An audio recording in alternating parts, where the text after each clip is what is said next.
I'm Shawn. And I'm Mike, and you're listening to Shawn and Mike Take a Hike.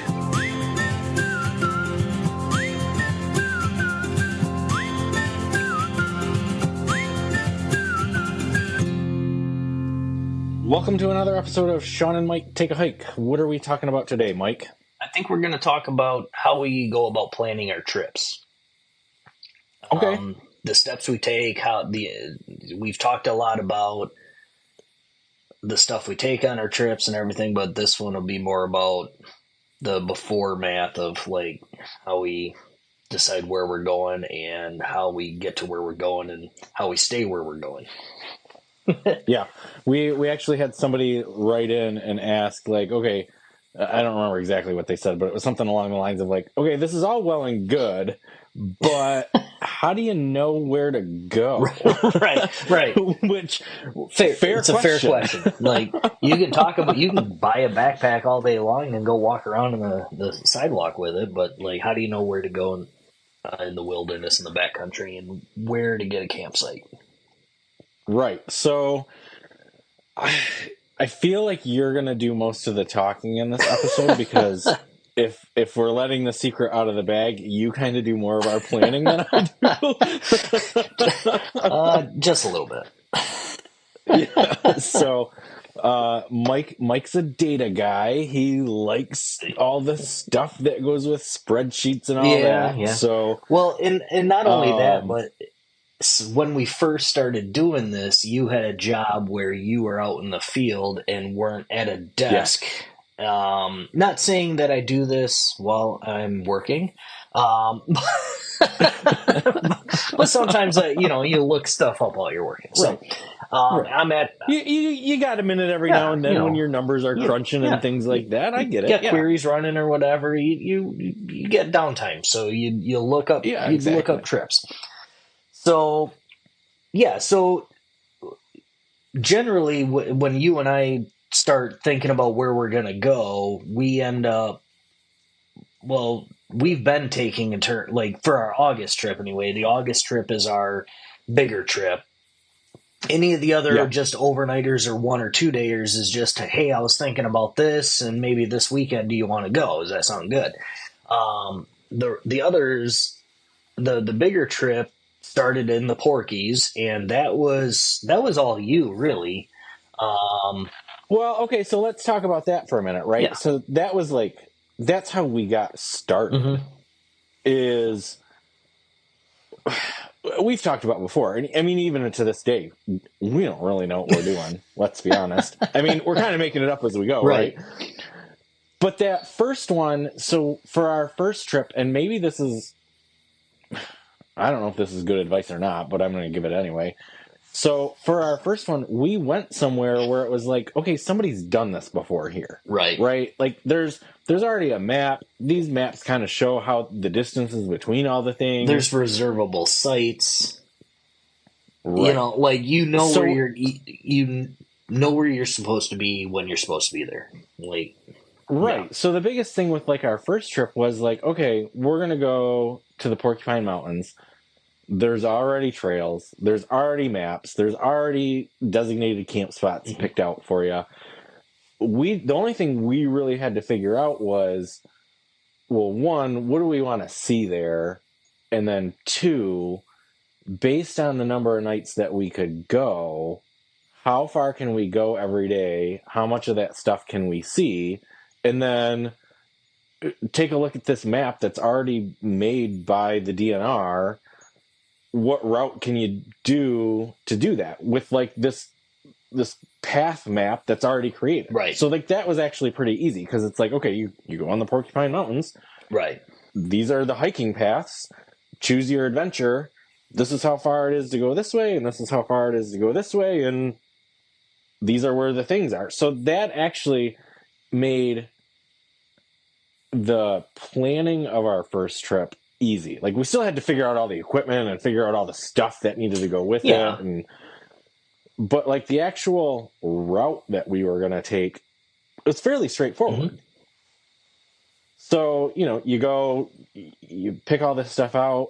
Where we live in Michigan, you just go on the DNR website, you reserve a site. Super simple. You tell them what night you're going to be there, end of story. Right.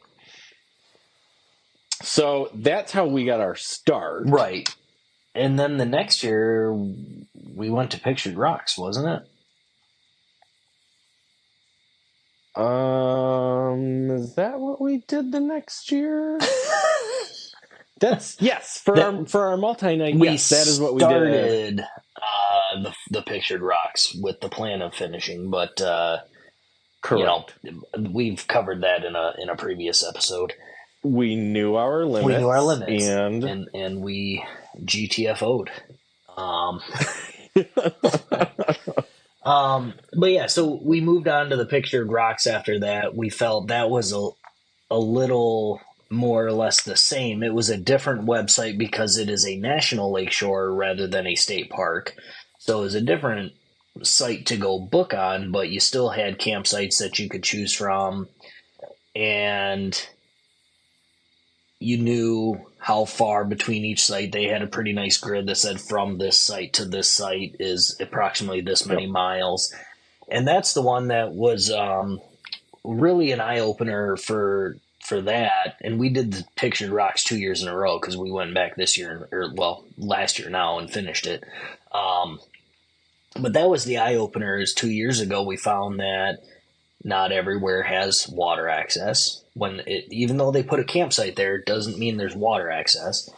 And not every campsite has fire rings or will allow fires for certain reasons, whether it's high winds.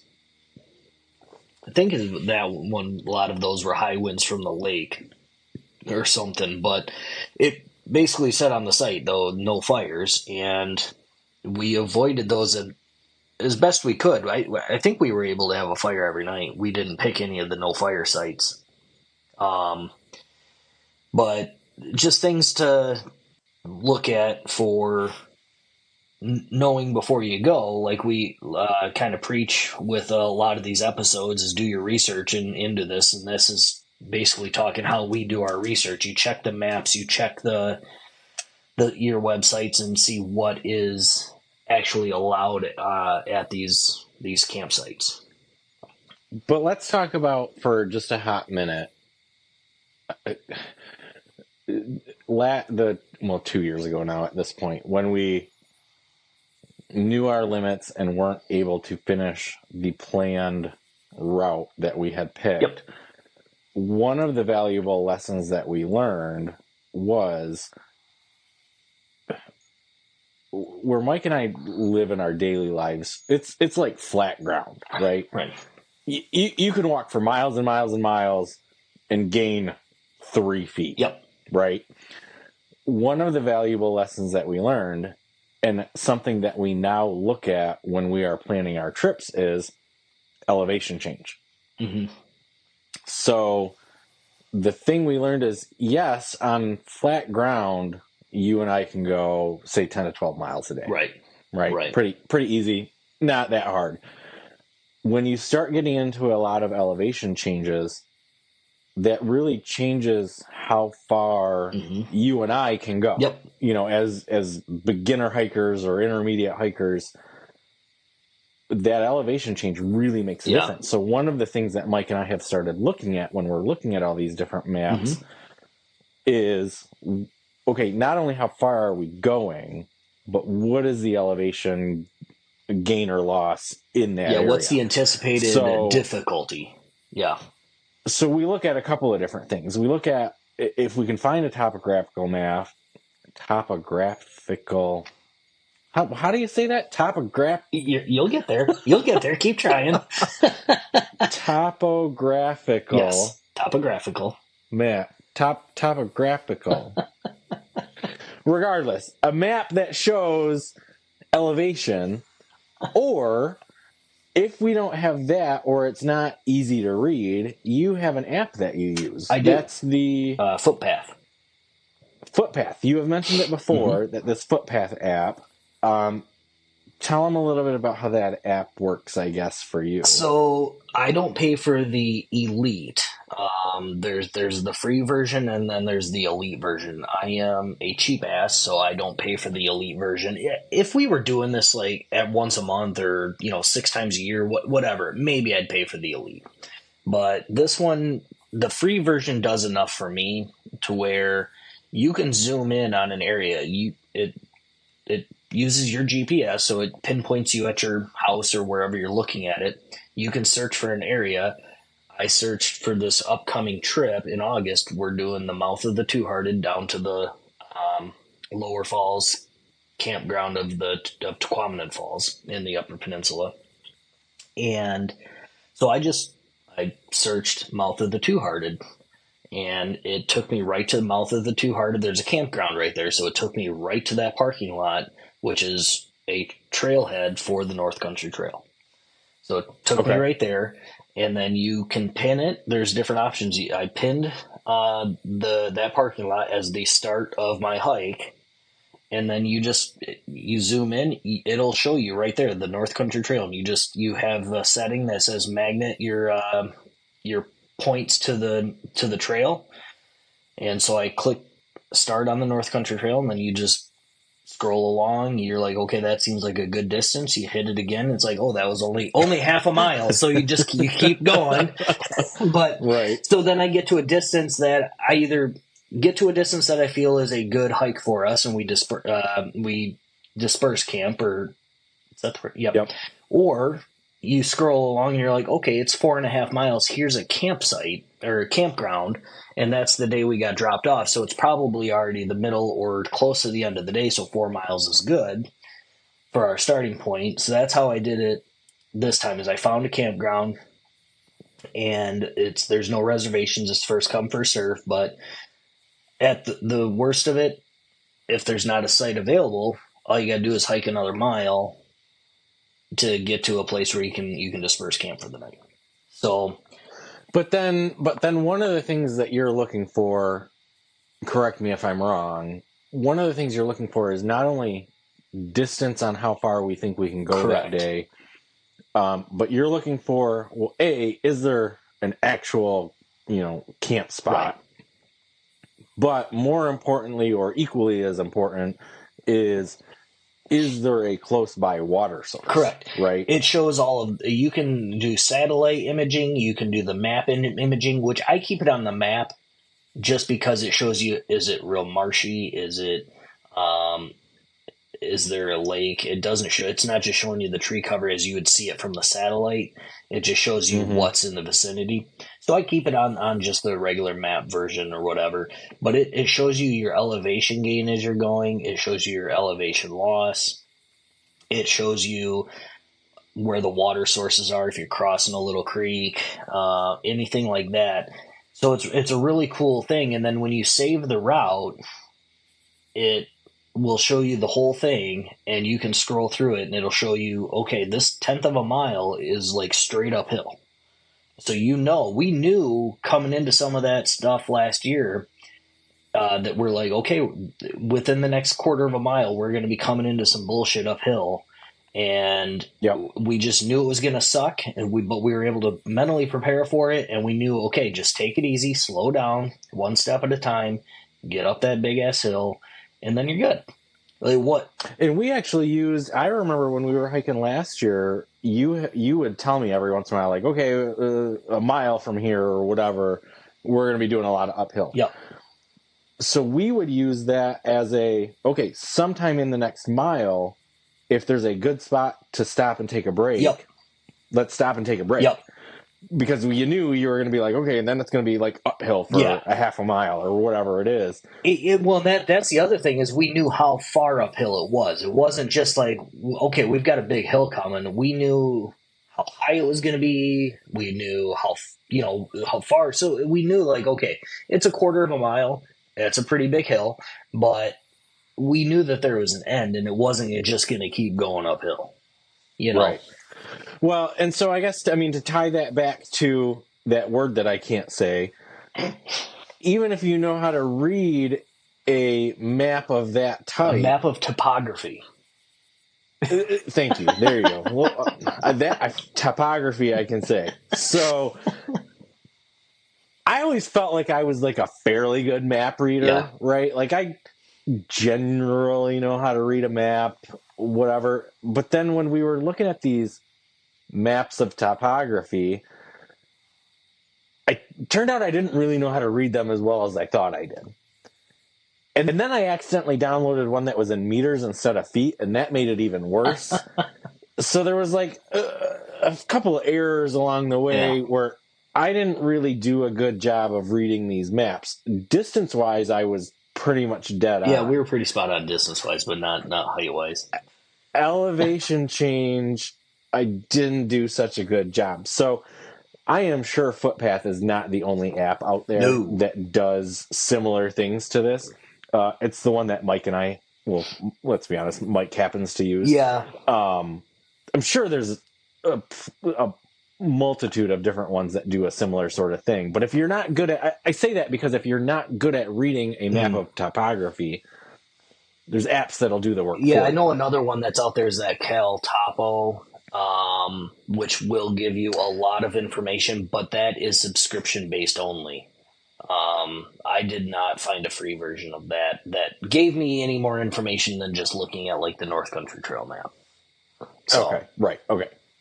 So that's kind of how we figure out like our distance, right? Yep. Like, or those are the things that we look at for our stopping point. Really, the stopping points are: is there a real campground or a designated camp spot? Right. If there's not, figure out what your distance and elevation combo for that day is going to be, and then find something near a water source. We haven't gotten a lot into like the whole how do you purify water and all that sort of stuff. That's a different episode altogether. But you need water. You need water. I mean, you're not carrying all that water with you. At some point, you're going to need to refill water. Right. Generally, the meals that you and I take, we've talked about this in our meals episode, but we take the dehydrated ones. I need water in order to cook the meal that I'm going to have. Just from a rehydrating standpoint, you're going to want water.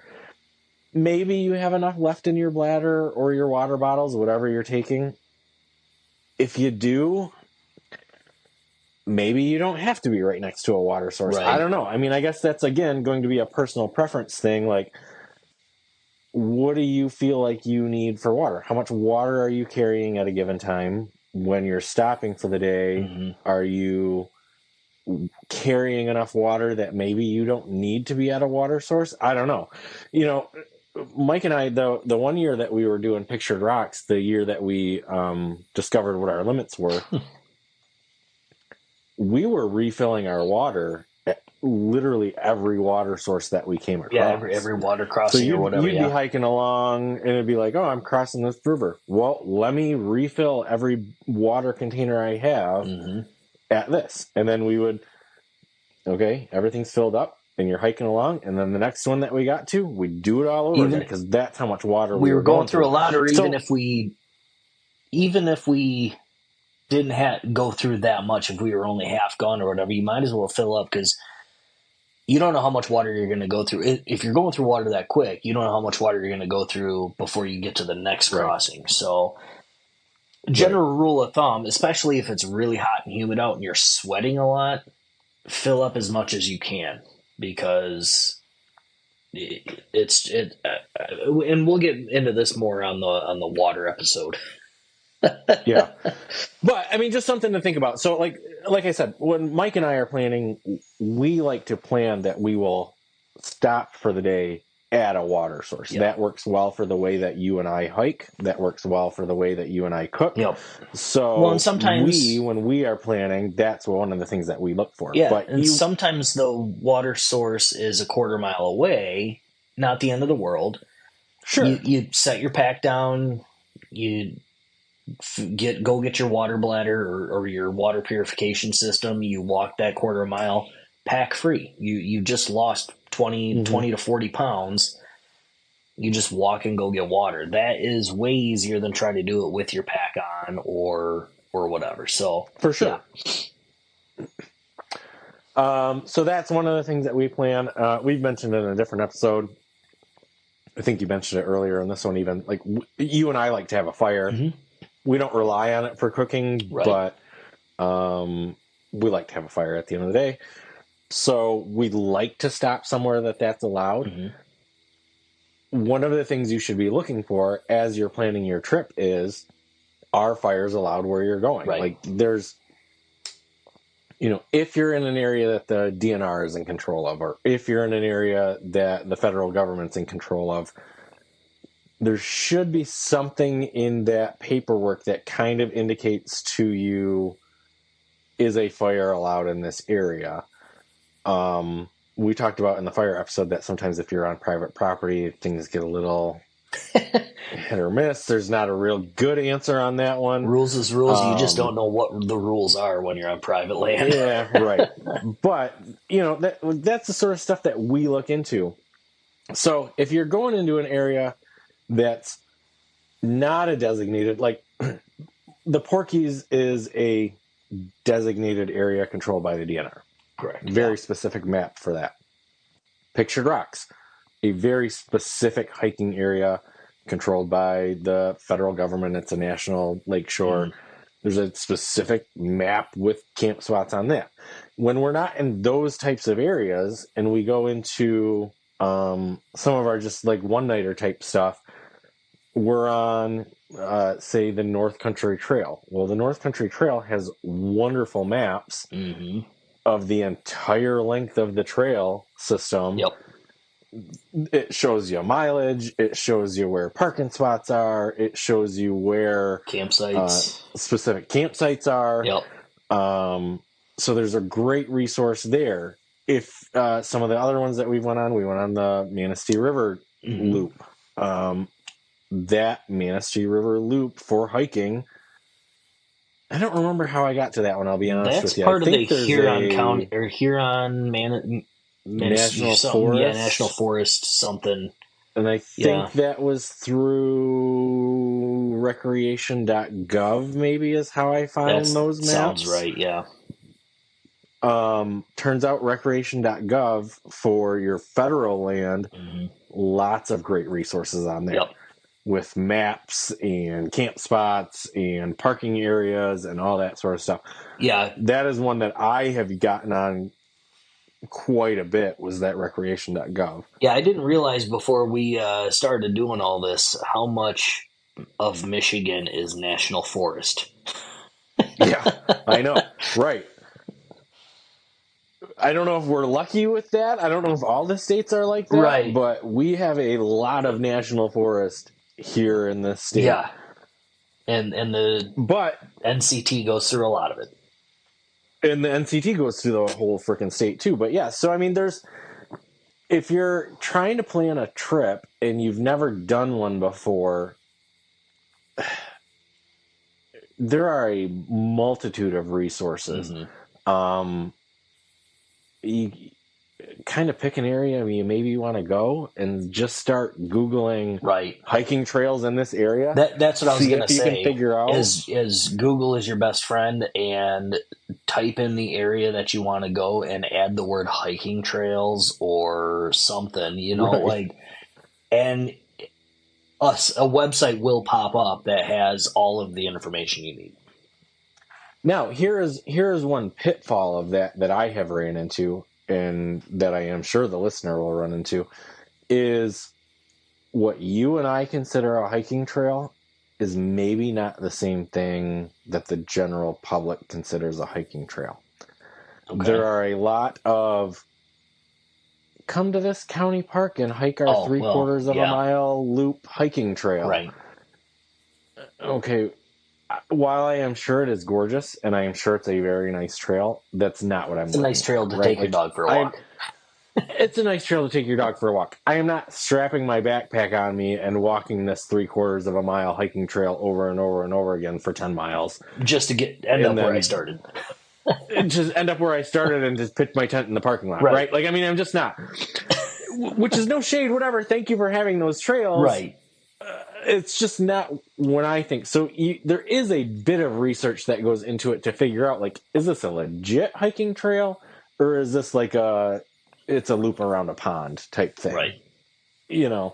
Yeah, you do have to be if you find yourself on a private park or a county park website, then double check the distance on the trails Yeah. before you do that or decide to go.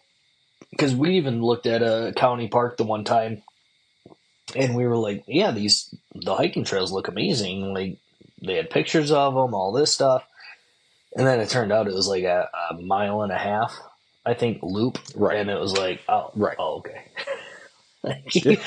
you weren't really serious. Again, great for a day. You just want to go out and be in nature. By all Right. means, use it, and thank you to the county or whatever for making those. Yeah.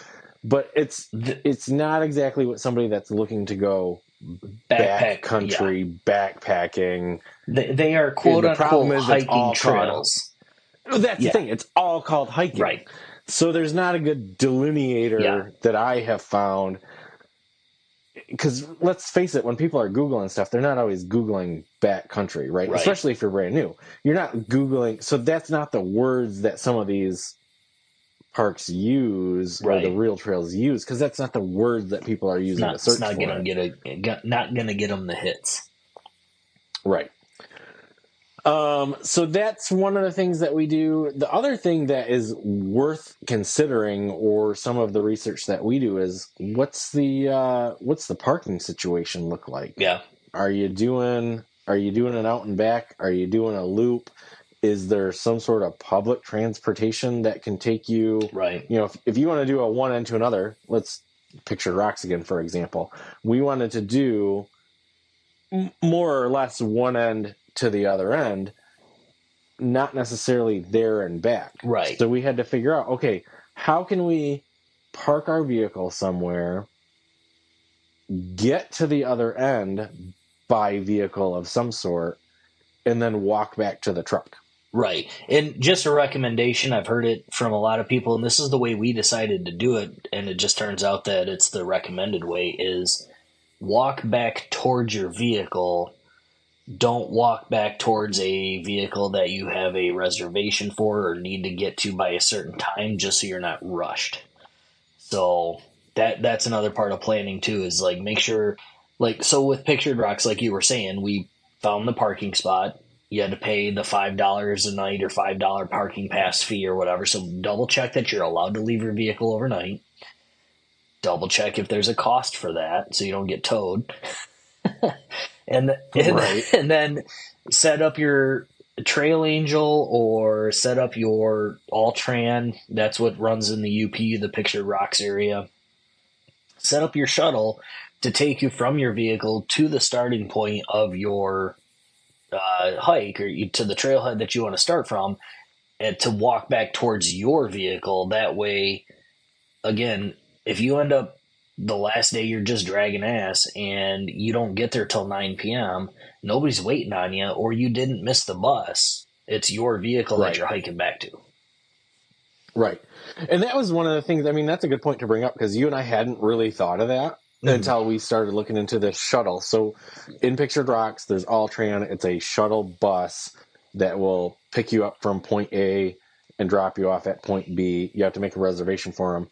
And before you and I started really looking into it, it was like, well, okay, well, we'll go somewhere and park and then hike away from our vehicle, and then at the end have the bus pick us up and take us back to our truck.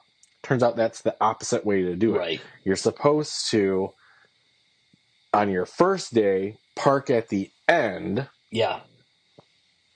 Have the shuttle pick you up there, because that you are more in control of your timing for. Yep. Have them take you away from your vehicle and drop you off, and then you can walk back towards your vehicle. Then the entire time you're walking, you're on your own schedule. You don't have to worry about that bus picking you up. Correct. Yeah. Yeah. So that's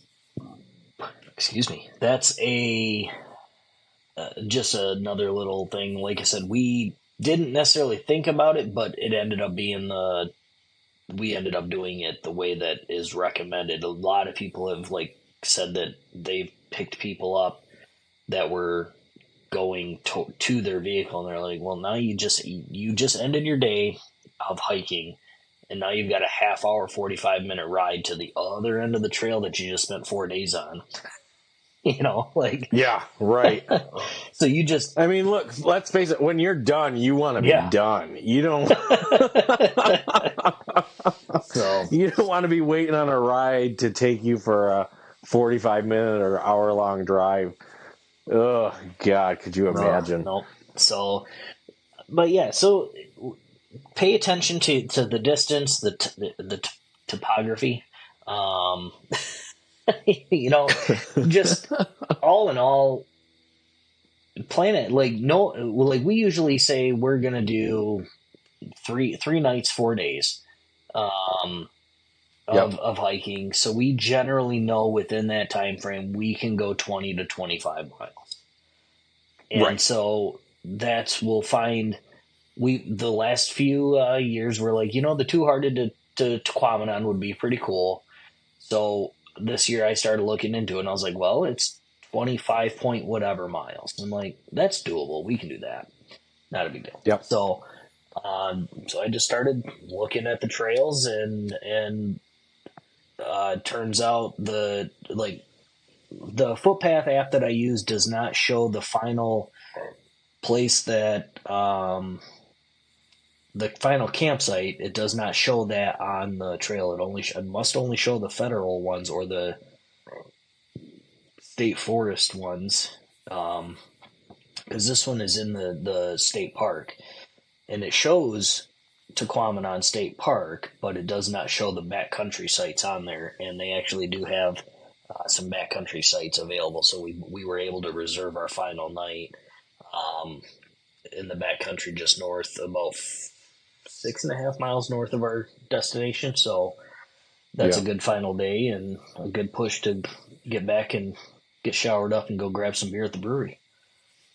But I mean, that leads right into another thing that we haven't really mentioned, and I don't know what the rules are in all 50 states or however many countries are out there. I don't know where people are listening from, but here where Mike and I are, or where we hike, you can, so dispersed camping, right? Like we've talked about dispersed camping.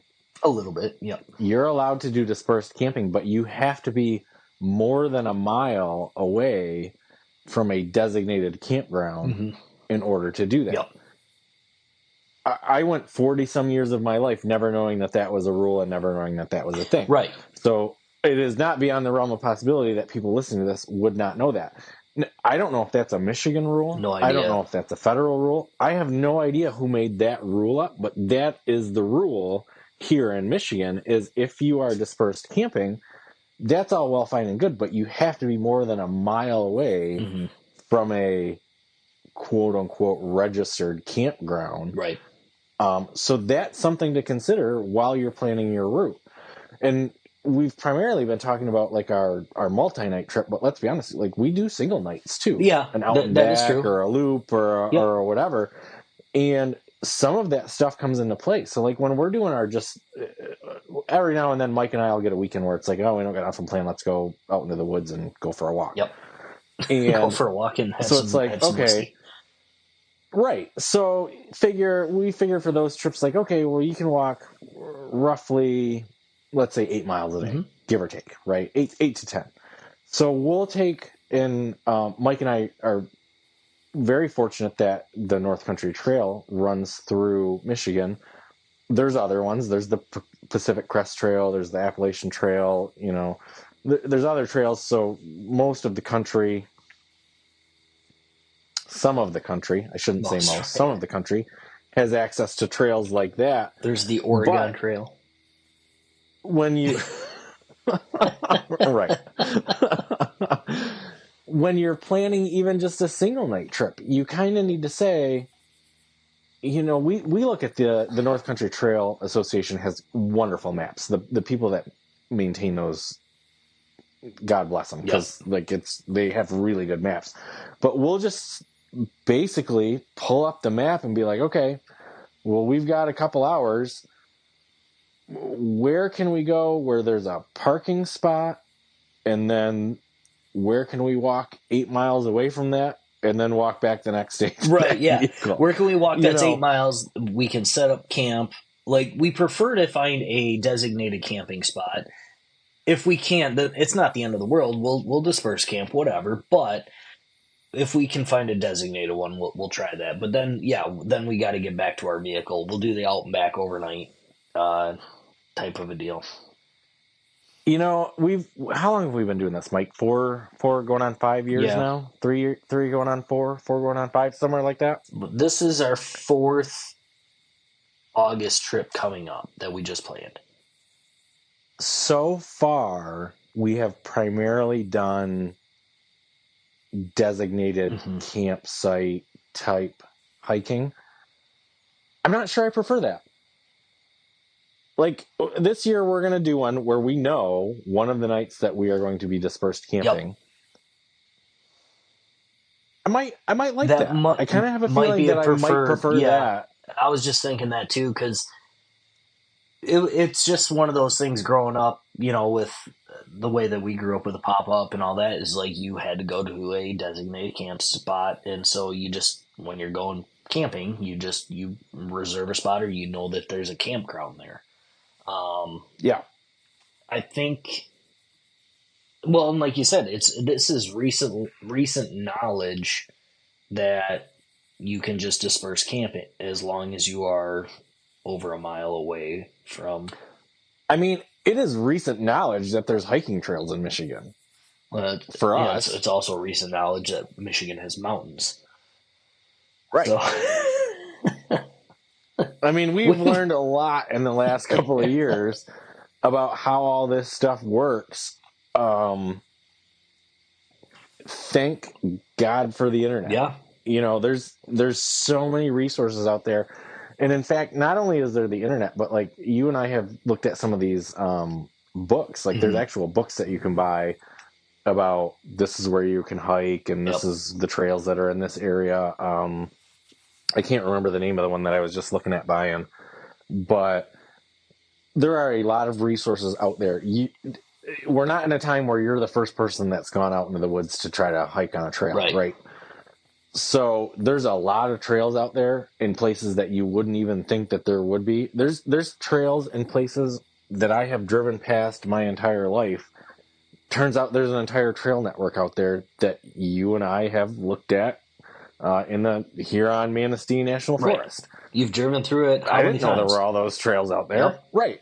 So there's lots of resources to help you kind of figure out where you can go to do some of that hiking if you want to go. Maybe even closer to home than you think.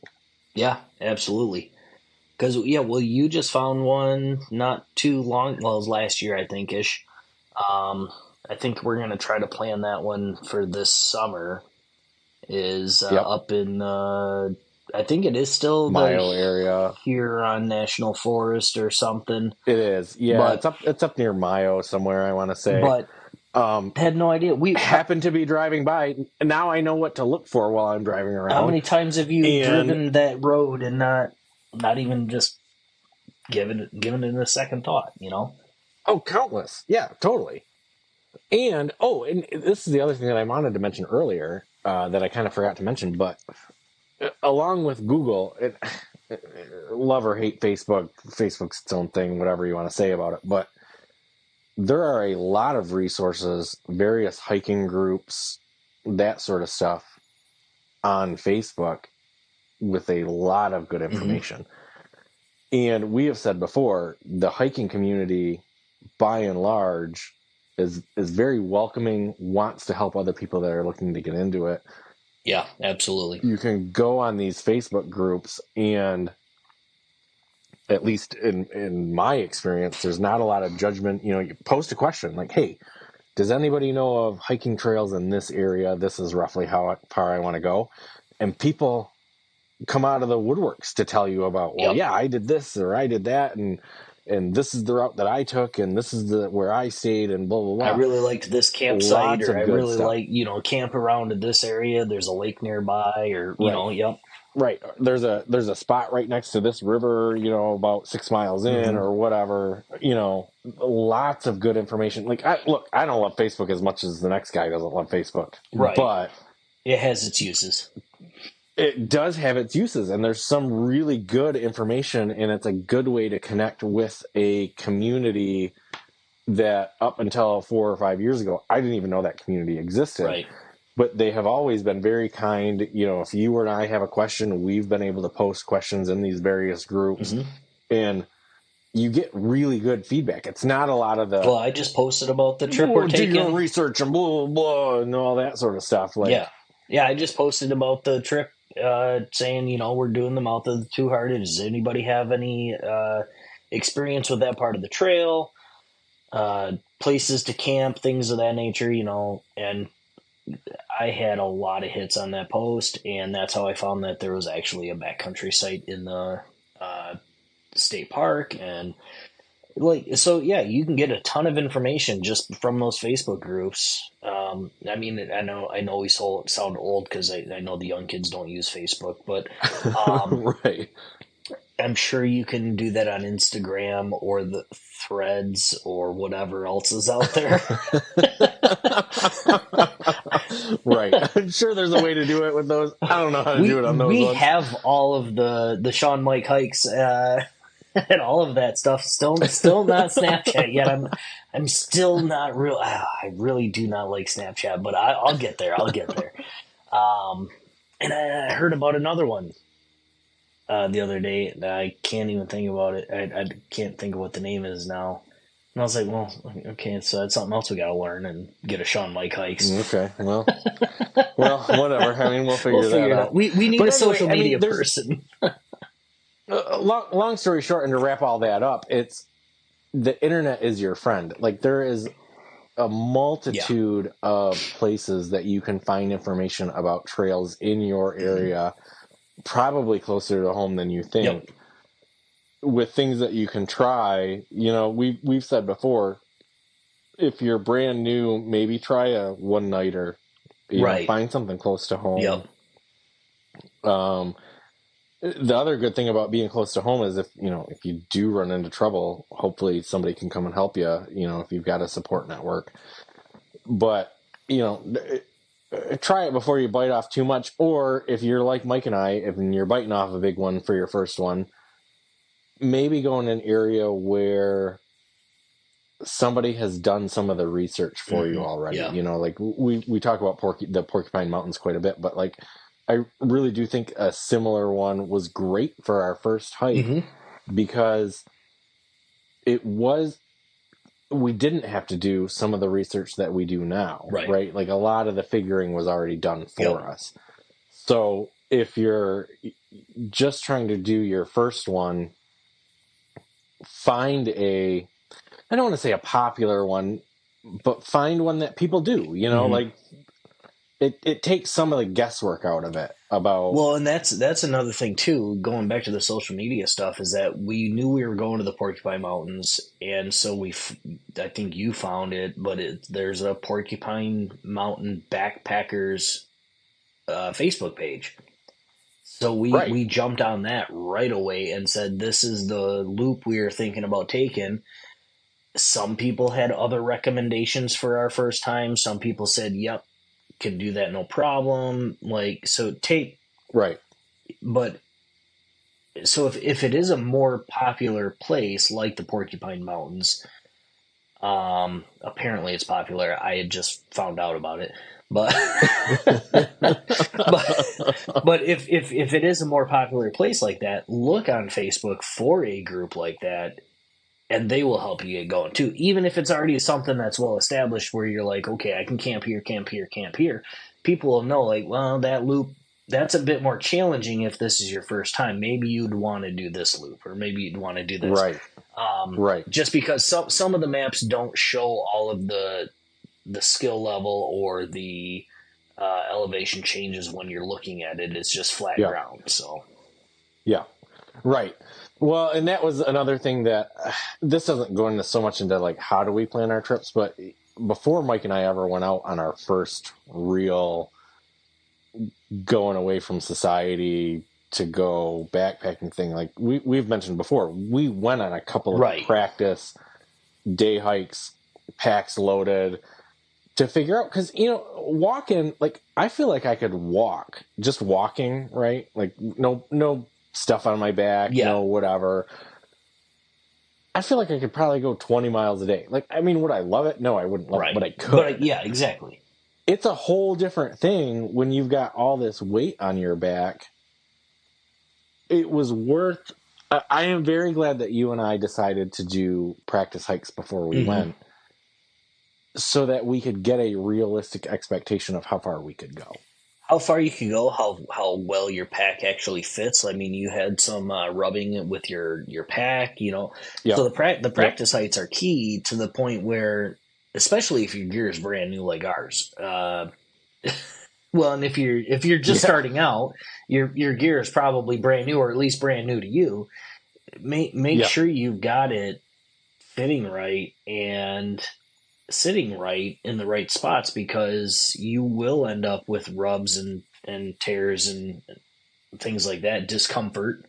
So, but so I think that's pretty much all I've got as far as my notes say for what I do, as far as, the apps and the maps and everything. So what I am hearing you say, and I don't want to put words in your mouth, but tell me if I'm wrong. What I'm hearing you say is do your own research.